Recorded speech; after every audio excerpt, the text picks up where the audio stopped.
Welcome to this Oasys Primer tutorial. In the aerospace industry, certifying an aircraft requires running dozens of load cases, from emergency landings to gust loads. Managing all these separate LS-DYNA files can be time-consuming and prone to version control errors. In the next 10 minutes, you'll first understand the usage of the star case keyword in LS-DYNA. Second, you'll learn how Oasys Primer can help you efficiently set up different star cases in your model. And third, you'll follow a step-by-step demonstration on how to easily set up a child load case using two different methods in Oasys Primer. So what do you need to use the star case keyword? Essentially, the star case keyword allows you to run multiple sequential analysis from a single master input file. The biggest advantage is that you will be able to quickly set up and manage a lot of similar runs with different settings or loading conditions without duplicating the model.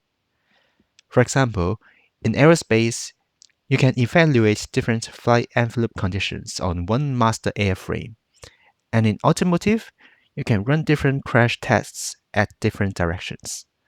It's also highly useful for sensitivity studies, like drop impacts with different orientations, or sequential loading in construction, like bolt pretensioning followed by seismic loads.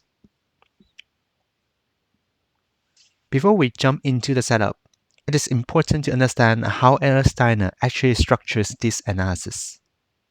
There are two related but distinct keywords involved, which is why Oasys Primer categorizes them into master and child cases. The first one is the standalone star case keyword, which Primer calls the master case. Think of this as defining the actual solver runs.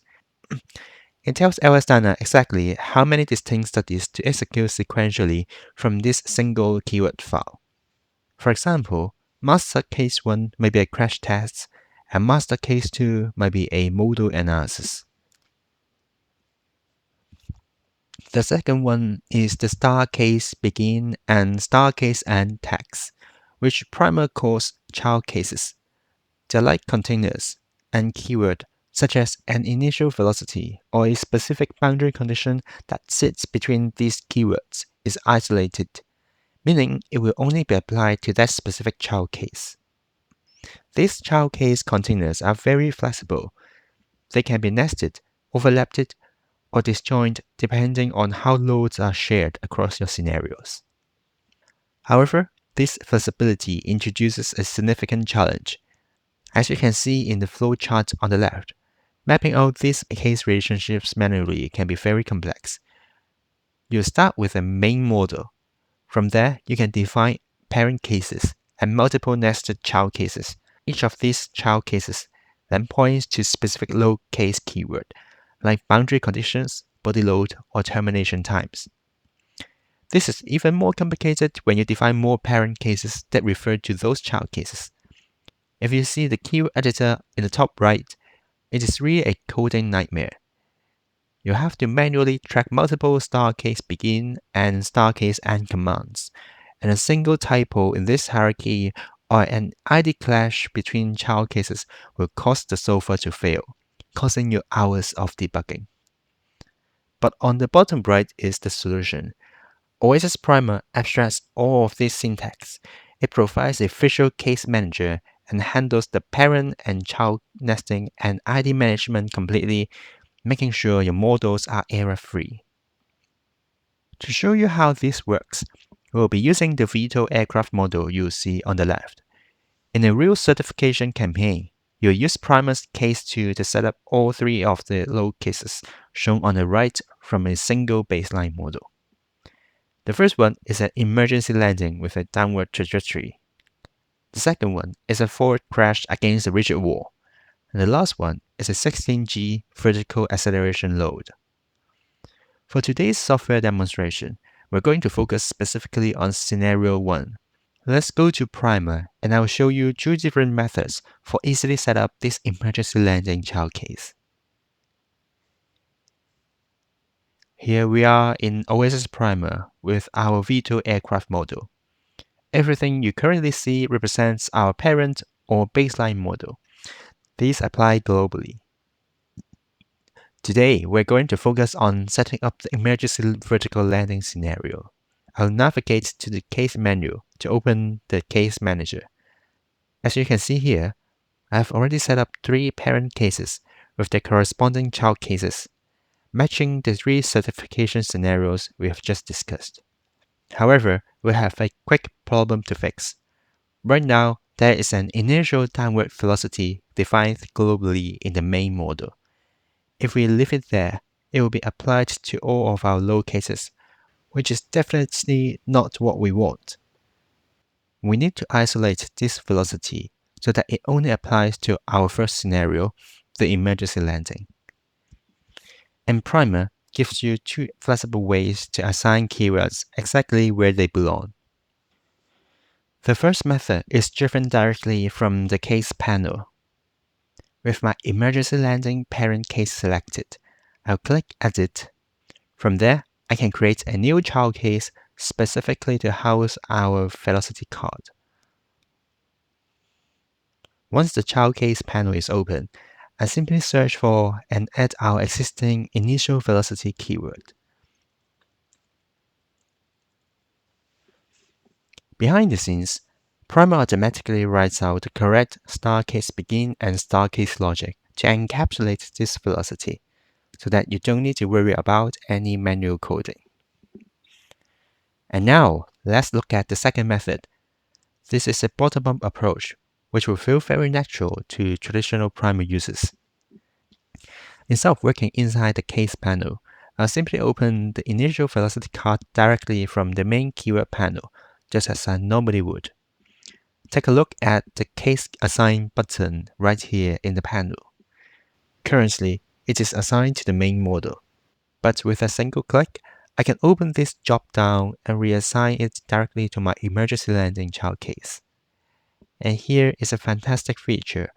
When you make this assignment, Primer smartly warns you if moving this keyword creates any conflict with any other child cases. For example, ID clashes or keyword duplication. This built-in check prevents you from creating illegal definitions in LS-DYNA, making sure that your model will run successfully in a solver. I'll then hit Update, and the result is exactly the same as the first method. Primer seamlessly slots the keyword into the correct nested case hierarchy. To verify our setup, we can use the Case Manager to visually toggle between different load cases. First, I'll quickly turn on the display for our initial velocity vectors. Watch what happens when I switch from case 1 to case 3, which is our 16g vertical acceleration scenario. The initial velocity vectors immediately disappear from the screen because that specific scenario doesn't use them.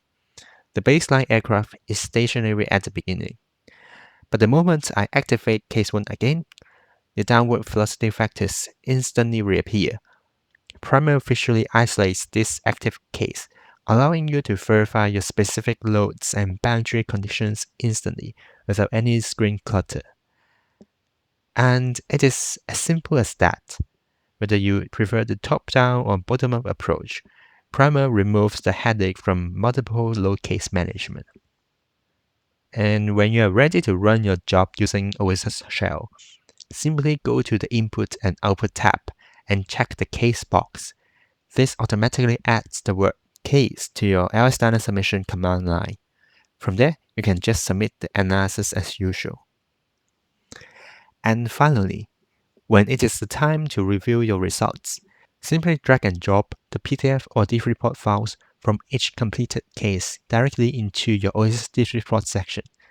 The software automatically loads the results and animations for you, ready for post-processing.